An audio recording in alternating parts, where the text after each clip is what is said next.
आज पवित्र रेखा पंचमी श्रीमंदिर महाप्रभु को लगी राहु रेखा श्रीजू श्रीमुख सरस और सुंदर देखा सुना लगी पटी प्रस्तुत यह राहु रेखा को चतुर्धामूर्ति को लगी महाप्रभुंर अनेक गुप्तनीति मध्य यह अन्यतम गुप्तनीति होइथिबारु दैतापति सेवायत माने गोष्ठीगत भाव नीति को निष्ठा सह संपादन करेंगे।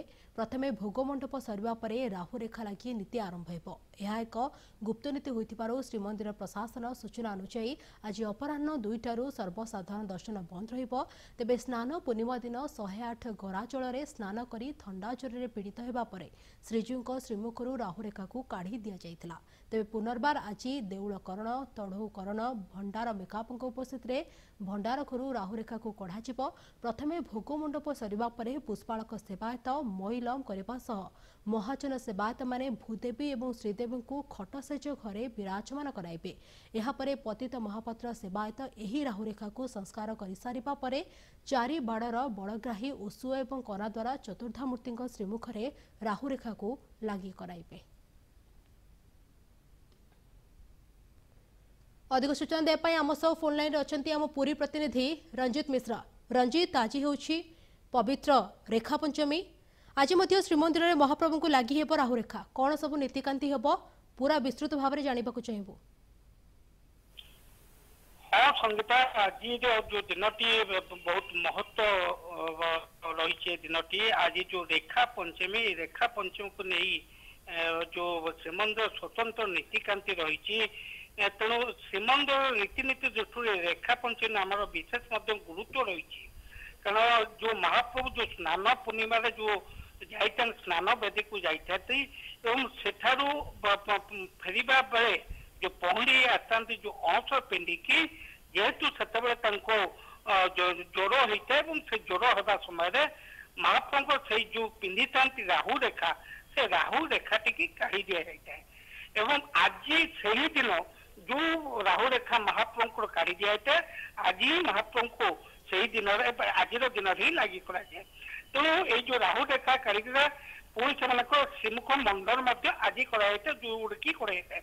तेणु जहाँ रही राहु रेखा तीन ठाकुर श्रीमुख स्वर्ण अलंकार से सजे दि जाए से राहु रेखा जो रही स्वर्ण अलंकार आज लगी कराए।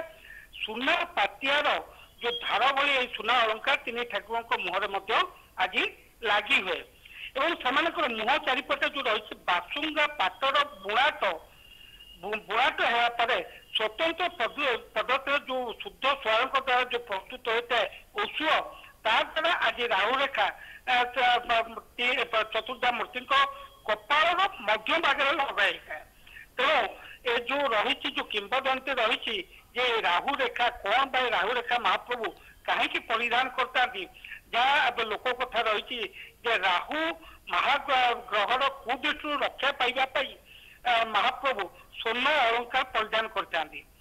जगन्नाथ होती ग्रह रूपी जनार्दन और सर्वांग ग्रह माने अवस्थान करते।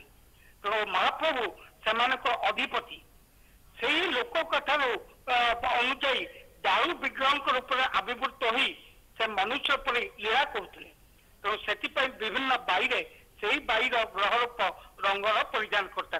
तो महाप्रभु को ग्रह छाड़ी ना ये तो स्पष्ट हुए महाप्रभु ग्रह रूपी जनार्दन तो महाप्रभु को से ग्रह को ये रंजित आम जानवा चाहबू कि ये जो राहु रेखा नीति एक गुप्त नीति अपराह्न 2टारू सर्वसाधारण दर्शन बंद रही गुप्त नीति केते समय पर्यंत चली रही है?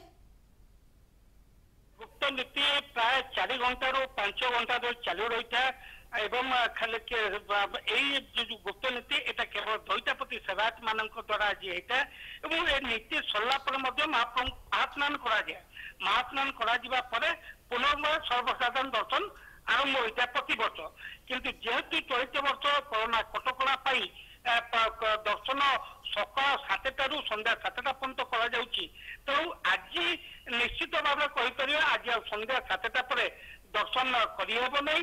तेणु आज अपराह्न 2टारू सर्वसाधारण दर्शन बंद और आज दर्शन पर काली शनिवार रविवार सप्ताह को सटडाउन अच्छी यही 2 दिन श्रीमंदिर बंद होता है श्रीमंदिर चतुर्पार्श्व अंचल को सानिटाइज करते हैं और सोमवार जन्माष्टमी रही पर्व पर्वाणी दिन मानक भक्तों समागम अधिक हवा को दृष्टि रखी प्रति पर्व विशेष पर्व मानक दर्शन व्यवस्था बंद रही पूर्व निष्पत्ति होता तो सोमवार जो जन्माष्टमी श्रीकृष्ण जन्माष्टमी रही से श्रीमंदिर बंद भक्त को पाई तेणु निश्चित संगीत आम कहीपर आज 2टा पर दर्शन व्यवस्था बंद हो पुनर्वार मंगलवार सका सर्वसाधारण दर्शन आरंभ हो। ओके बहुत बहुत धन्यवाद आपनकर तमाम सूचना पाई एथिले हमर पूरी प्रतिनिधि रंजित मिश्रा जे कि हमको अधिक तथ्य प्रदान करथले।